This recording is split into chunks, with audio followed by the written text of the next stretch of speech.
Soy Liliana Rodríguez, les doy la bienvenida a una nueva edición El Juez Te Escucha. Para hacerles recordar que los programas que se vienen editando y presentando a ustedes pueden verlos a través de nuestro canal en YouTube, así como en nuestras páginas y redes sociales en las cuales tienen acceso y pueden avisorar en pantalla. Hoy trataremos un tema muy importante, el cual se viene realizando a nivel nacional, cuál es la delincuencia y cómo va avanzando en todo ámbito nacional.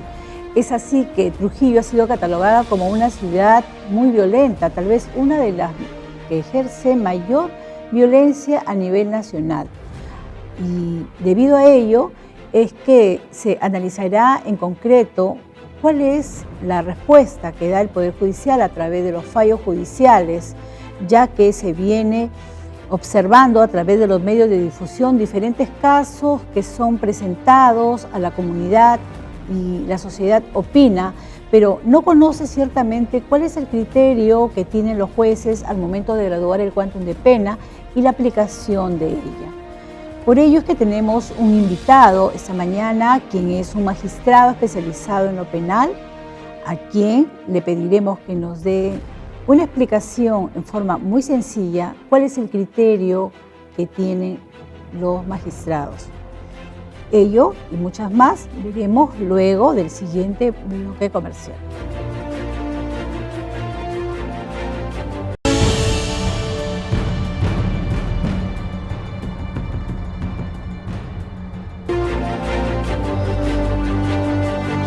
En este bloque damos la bienvenida a un magistrado de la Corte Superior de Justicia de la Libertad, el doctor Carlos Gutiérrez Gutiérrez, quien es integrante del primer colegiado de Trujillo. Muy buenos días, muchas gracias por estar en este programa, señor doctor. Gracias, doctora, por la invitación y la bienvenida. Quisiera que nos explique respecto a cuando se realiza un delito, ¿quién es el ente encargado de la calificación legal?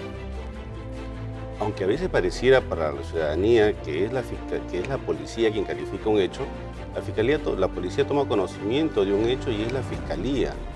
En principio la fiscalía de turno o los despachos, si no es un delito flagrante, es la fiscalía quien califica como titular de la acción penal en qué delito califica el hecho que le ponen en conocimiento. Es decir, va a dar las pautas sobre cómo se va a investigar de acuerdo al tipo penal que considera conveniente. Así es la fiscalía como el órgano legal del Estado el calificar, en principio, subsumir una conducta en un tipo penal si existiera este. Y es ese tipo penal el que, dentro de una investigación estratégica, es el fiscal con la policía quienes van a realizar los actos de investigación necesarios para dar por acreditado o no los hechos que se denuncian.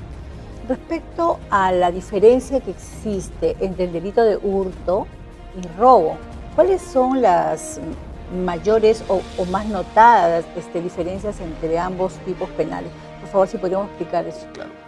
A veces la ciudadanía confunde el apoderamiento o sustracción de bienes, lo califica a veces como hurto, a veces como robo, equivocadamente. Y es la Fiscalía y luego el Poder Judicial quien deberá calificar. La diferencia marcada entre el hurto y el robo es que para el robo, este apoderamiento, esa sustracción tendrá que involucrar la existencia de una violencia o una amenaza contra la persona agraviada. De no existir esta violencia o amenaza, esa sustracción, ese apoderamiento de objetos será un hurto. ¿Y esa violencia solamente puede ser física o de alguna manera también psíquica sobre la víctima? Claro, esta violencia psíquica que se refiere es lo conocido como una amenaza. Entonces, si podríamos explicar a los televidentes, en el delito de robo, ¿se hace necesario solamente la violencia, las lesiones que pueda sufrir la víctima o también puede ser una intimidación? Claro, esta amenaza, por ejemplo, a quienes no le ha ocurrido, para apoderarse de un objeto del agraviado o de un ciudadano, no lo violentan físicamente, pero le muestran un cuchillo, un arma de fuego o un arma aparente. El arma aparente significa algo que pareciera un arma de fuego y es el agraviado quien por esa amenaza inminente entrega un objeto. Por ejemplo, en forma casi a diario vemos a través de los medios de la comunicación que se enuncia: por sustraer celular va a cárcel. En otras oportunidades, robo de determinada suma alta, dinero, y se encuentra con comparecencia. Entonces, deberíamos de analizar en este momento y explicar a los televidentes a qué obedece que en unos casos, por ejemplo, con la sustracción de un celular, puede darse una pena tan alta, y sustrayendo dinero, donde no existe violencia, así sea una suma alta, puede darse una pena, inclusive con una pena suspendida. Doctora, tendrá que entender la ciudadanía que no es lo mismo sustraer de una mesa en la que está distraído el agraviado, y ese es un hurto. Si alguien viene y sustrae, ustedes están distraídos y sustraen a la dama de la justicia, eso es un hurto simple. Salvo que involucre una destreza, y entonces ya será un hurto agravado, como aquella circunstancia en que de una manera muy sutil le sustraen a ustedes sin darse cuenta. Esa habilidad no la tendríamos muchos. Entonces esa destreza ya significa que este hurto no es un hurto simple, sino un hurto agravado. Pero la imposición de las penas no está en relación a cuánto sustrajeron, que si es 2.000 soles o 20.000 nuevos soles.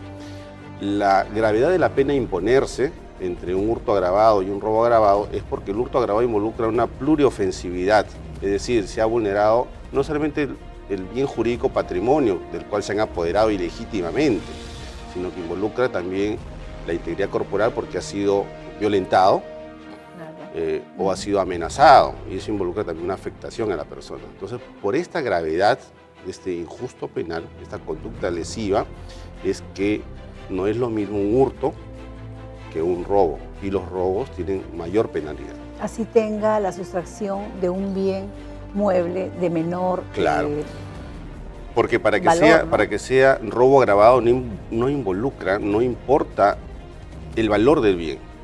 Puede ser un celular muy modesto, como puede ser un celular de alta generación, puede ser un celular muy básico o puede ser una computadora. Así, no importa el valor del bien. Lo que interesa es fundamentalmente lo ocasionado a la víctima. La violencia o la amenaza infligida contra la víctima para apoderarse ilegítimamente de un bien ajeno. Además vemos también en casos donde hay pluralidad de agentes. Por ejemplo, tenemos 3 personas, una persona de 19 años, una persona de 25 y una de 30.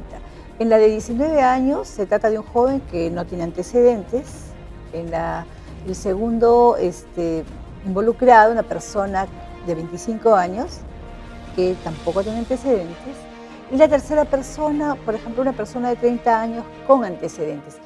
Estando las 3 personas en la realización del evento delictuoso, ambos de acuerdo y participación, las 3 personas, vemos que en un caso podría darse una pena de 9, 10 años, en el de 19 años, en el siguiente, el caso del mayor de 25 que no tiene antecedentes, podría darse una pena de 14 años, y el tercero, persona con antecedentes, podría darse una pena inclusive sobre los 20 años hasta unos 34 años.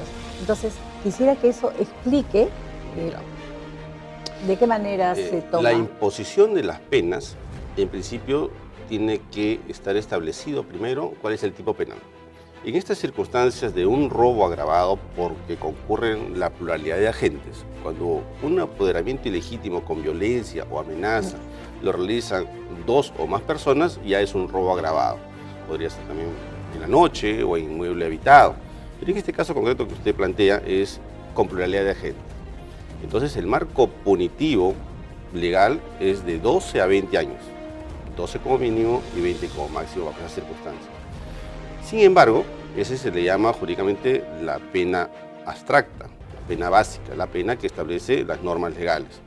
Pero ya para la imposición respecto a cada uno de ellos hay que ubicar una pena concreta, una pena determinada, ya no un margen entre un mínimo y un máximo como parámetro, sino una pena dentro de ese máximo.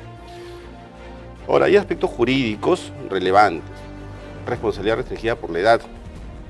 Existe una ley en la que establece que para los robos agravados ya no le sea aplicable responsabilidad restringida por la edad como para otros delitos. ¿Qué es esto de la responsabilidad restringida por la edad? Cuando una persona entre los 18 y menos de 21 comete un delito, la circunstancia podría ser rebajada la pena como si tuviera mayor edad o más edad de 21. Entonces, en este caso, involucra también una valoración. Si esta persona tiene 19 años de edad, le queda al juez aplicar, no aplicar la responsabilidad restringida por la edad o aplicarla, según las circunstancias del caso. Pero podría estar atenuado por su edad, 19 años. Por eso podría ser una menor penalidad o menor quantum de pena que el de 25. El de 25, como no tiene está ya fuera de los 21, más allá de los 21, entonces no le es aplicable la responsabilidad restringida por la edad y podría estar en una penalidad inclusive sobre los 14 años. Salvo que sea primario y podría estar entre los 12 y los 14 años y medio, un parámetro ahí. Que podríamos decir un inicio o un primer tercio. Claro, porque esta penalidad entre un mínimo y un máximo de 12 a 20 tendría el operador jurídico, o sea, la Fiscalía para requerir una pena o los jueces para dictarla, y también los abogados para que puedan tener una prognosis de qué pena aplicarle, se va a dividir en 3 tercios, es decir, como si fuera un segmento, entre 12 y 20, partirlo en tres.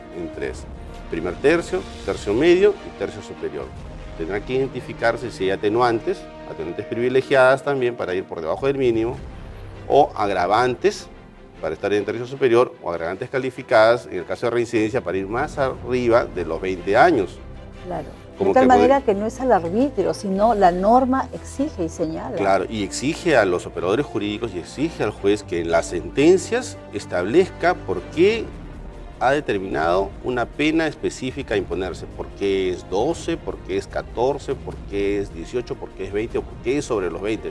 Tendrá que estar debidamente fundamentada en la sentencia. Respecto al tercer sujeto, que hablábamos hace un momento, que tendría la calidad de reincidente, ¿qué le parece si vemos luego en el siguiente bloque, a fin de explicar a cabalidad cómo es que se aplica ello?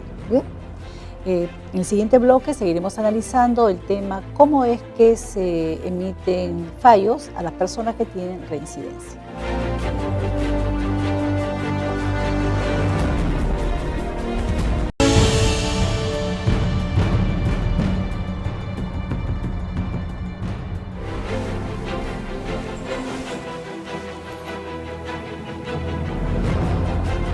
Para quienes nos sintonizan en este nuevo bloque, estamos con el magistrado Carlos Gutiérrez, con quienes estamos conversando temas sobre la aplicación de las penas en los delitos contra el patrimonio.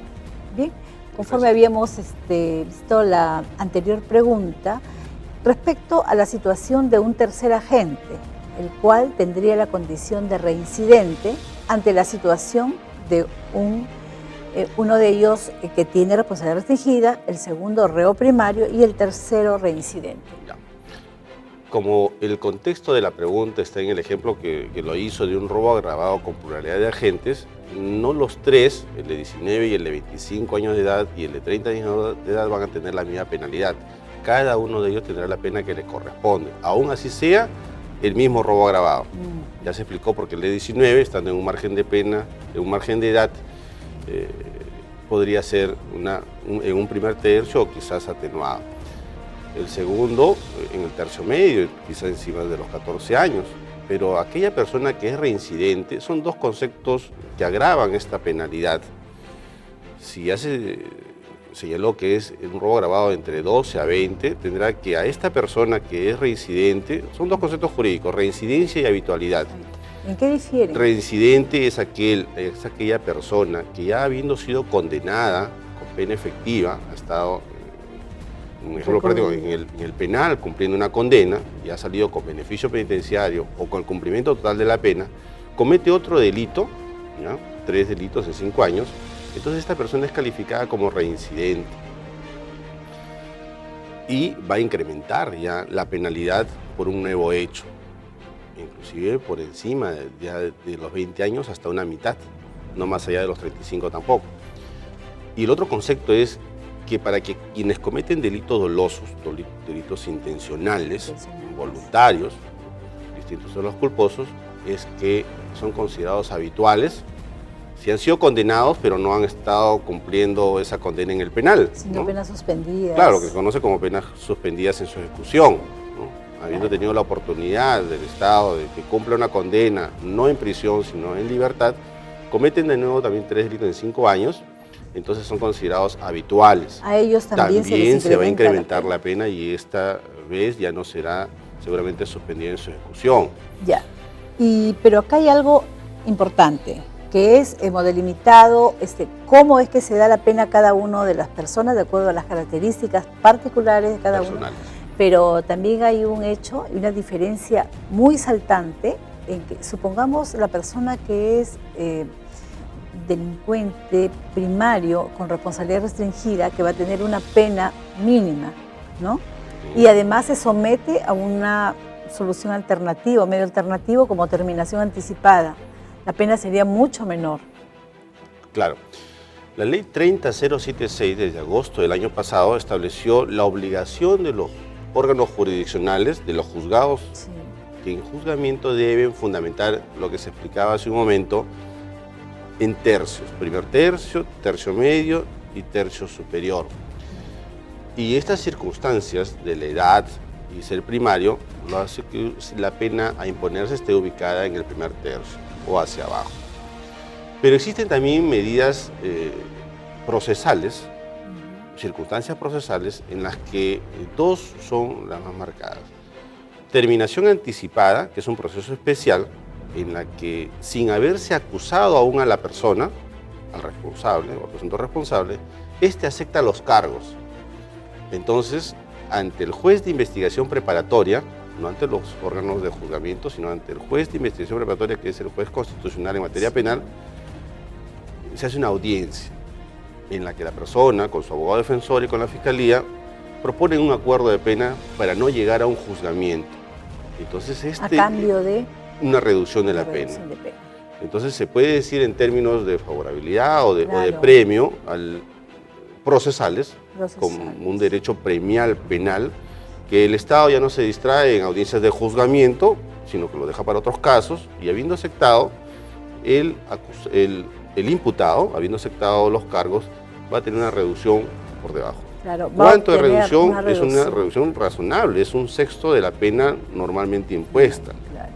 Y el otro mecanismo procesal es que si no ha prosperado una terminación anticipada bajo estas circunstancias que se explican, ya en juzgamiento, en los juicios orales, en la primera audiencia, si es que acepta los cargos, y por eso tiene que tener la estrategia del abogado defensor, sí, si acepta los cargos en la primera audiencia y sin desarrollo de recibir testimoniales, peritos, ni nada de ello, si acepta en la primera audiencia del juicio oral, se llama, en la institución procesal, conclusión anticipada del juicio. ¿Por qué anticipada? Porque ya no se va a escuchar a los peritos, ni a los testigos, ni al agraviado, ni nada. Y también obtiene un beneficio. Sí, y ya no va a ser de un sexto, sino un poco menos, es un séptimo. ¿No? De tal manera que quede precisado que dentro de un grupo de personas de realización de un evento, cada uno va a tener una pena diferente, la cual se encuentra debidamente motivada. En atención a sus condiciones personales, jurídicamente evaluadas. Por ello es que cuando las personas obtienen información a través de los medios de comunicación u otra información de los fallos judiciales, dicen por qué a determinada persona le dieron una pena, por qué a otra pena, y por qué entonces las personas no se explican. Claro. ¿No? Y la explicación es la que le he dado hace un momento. El derivado de un juzgamiento se ha determinado que la imposición de la pena va a ser distinta por estas circunstancias. Y a propósito de lo que menciona la conclusión anticipada de juicio, tenemos entonces este estadio, diríamos, del proceso en el cual se beneficia mediante este instituto jurídico procesal, ¿no? Pero en caso de no realizarse ello, tendríamos que ir a un juicio, en el cual hay la concurrencia de órganos de prueba, peritos, documentales y toda la actividad probatoria. ¿Podría usted dar en forma panorámica un análisis en el cual la incidencia de testigos que no concurren a juicio, es decir, sean cuales fueren las razones, y a su vez, cuál va a ser el resultado en el proceso? Para llegar a juicio y de manera rápida, para que pueda entender el público, es el siguiente. Se comete un hecho delictivo y quien se considera agraviado informa ante la autoridad policial o ante la fiscalía y pone en conocimiento. La fiscalía va a tomar esta denuncia y va a formalizar investigación preparatoria y va a iniciar un proceso. A veces se requieren medidas de coerción personal, como las prisiones preventivas. Y por eso hay personas en los penales como procesados, porque hay una imputación, una sindicación de un ciudadano que dice: esta persona me robó, por ejemplo, y me robó de esta manera. Entonces la Fiscalía requiere prisiones preventivas y se realizan más actos de investigación propuestos por la Fiscalía y propuestos por las partes también dentro de una investigación. Pero no de lo que se investiga se va a condenar. ¿Cómo así? Al culminar esta investigación, la Fiscalía tendrá que decidir, la Fiscalía, el Ministerio Público tendrá que decidir si acusa a esa persona o requiere un sobreseimiento, que es un archivo judicial. Si la Fiscalía opta por acusar, en la mayoría de los casos, a aquellas personas que han sido los supuestos agraviados, los testigos que han referido a haber sido testigos directos o testigos indirectos o de referencia, la Fiscalía toma como elementos de convicción. La Fiscalía toma como elementos de convicción para que el fiscal, en sus elementos de convicción que tiene, formula una acusación. Pero no por ello se va tampoco a condenar, porque para condenar es derivado de un juzgamiento, una audiencia donde deben concurrir los testigos y toda la batería probatoria que la Fiscalía ha tenido para acusar. Y así los jueces, con un criterio de certeza de haberse ocurrido un hecho y la certeza de que esa persona que ha acusado es la que lo ha cometido, no de los actos de investigación, claro, sino lo que se realiza de lo que en juicio se escuche. Pero, ¿cuál es la incidencia de casos de testigos que, por ejemplo, no llegan a juicio? Es considerable, es considerable. ¿Y eso sería el resultado muchas veces en sentencias absolutorias? Es que para condenar, no digo para resolver, para condenar, como les digo, tiene que tenerse la certeza de que esta persona está vinculada y es el cómplice o es el autor. Y la certeza surge de los órganos de prueba, que son los testigos y los peritos, que deben explicar la imputación del fiscal. No explicarlo jurídicamente, sino explicarlo con los hechos que hayan vivenciado, que los hechos que hayan sufrido. Pero ¿qué pasa si aquella persona que la Fiscalía consideró agraviada no llega a juicio? Y encima, si llegan a juicio y dicen: yo no soy agraviado de nada, entonces los jueces deberán condenar. Que se haga la pregunta también a la ciudadanía en ese sentido. ¿Se podrá condenar porque el agraviado es testigo? Claro. Y si el agraviado, que es testigo de su propio hecho en su agravio, que la Fiscalía consideró como agraviado, luego dice en juicio: yo no soy agraviado de nada, o no ocurrió ello, entonces esas son otras circunstancias que también tienen sus consecuencias. Esa es una cantidad también razonable. Y otro es que, siendo testigos válidamente requeridos para que lleguen a juicio, no llegan a juicio. El efecto jurídico es que no se les va a esperar tantas veces, se les requerirá, se volverá a reprogramar esperando que lleguen, pero si no llega se prescinde el examen en juicio de esa persona y trae como consecuencias el hecho que la Fiscalía no haya acreditado la imputación de su acusación, y segundo, que también hay aspectos legales de que todo testigo citado válidamente que no concurre a juicio quedará dentro de las facultades del Ministerio Público evaluar si constituye un nuevo tipo penal de aquella persona que se consideró en algún momento agraviada y ahora no concurre a juicio. Es el artículo 371 del Código Penal. Bien. El testigo que está no citado válidamente no concurre a juicio. No concurre. En realidad que esos casos son muchísimos y sabemos nosotros que gran número de personas que denuncian luego no concurren a juicio, y ello obedece el alto índice que hay de sentencias de carácter absolutorio. Este será un tema que analizaremos con amplitud, parece, y comprometemos a su persona, tal vez en un próximo programa. El tiempo ha sido corto, excelente. Muchas gracias por estar con nosotros. Y señores, les hacemos saber a ustedes que podrán avisorarnos, ver en las redes sociales que ven en pantalla, y por favor nos hagan llegar nombre de personas a invitar en este programa, así como los temas a tratar. Esta mañana me despido y será hasta el próximo programa. Gracias.